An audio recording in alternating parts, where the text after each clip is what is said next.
Bridgette, why don't we tackle another one of these ag topics here, and let's talk about this fun word, the Ogallala Aquifer.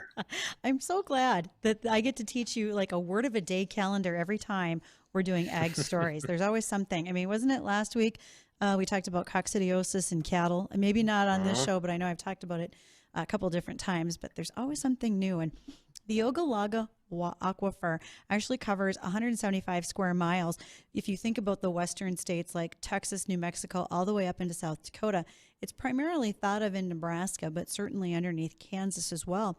And the Kansas Water Authority is telling lawmakers that Kansas needs to change its decades long policy of slowing the depletion of the aquifer while still allowing water levels to drop. With the drought that's been going on in the western states, which we've talked about many times here on our show, that aquifer is going down faster than expected. Kansas produces 20% of the nation's wheat, 18% of the cattle being fed are in the state of Kansas, and the western third of Kansas, which had most of its portion of the Ogallala is located, it accounts for 60% of the value of all Kansas crops and livestock because of the aquifer.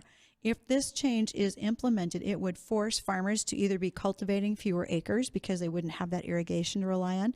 They may have to buy expensive equipment in order to turn over to a different crop that they may not be already raising. And we'd have to move that livestock, all those head out to other places and not sure where they would go. Certainly can't happen fast. Making the statement is the easy part. What happens after that is yet to be resolved. But that is what's going on in Kansas right now. And as that drought worsens, maybe if it improves, that could change what's happening with the Kansas Water Authority. But that is, in fact, a discussion that's going to be taking place in their state legislature this year. I see. And obviously, you can't do much about the livestock because they, kind of take in a set amount of water and They, more when they get in the drought conditions and it's hot. they don't back away But from a what? water fountain easily. How's that? No, they do not. No, they don't. Uh, what other options might farmers have out there? I know that in the past we've talked about a lot with the difference of hybridizing Mhm. plants and the genetics in them to make them a little bit more drought tolerant.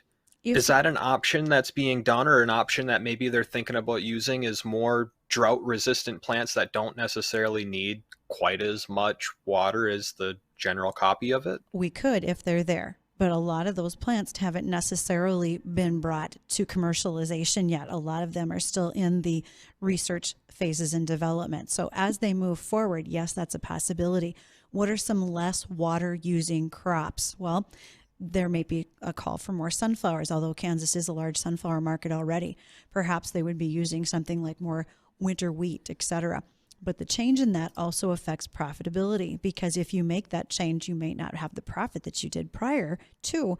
And we're all here for profit because otherwise this would just be a volunteer organization, and that's not how farming works.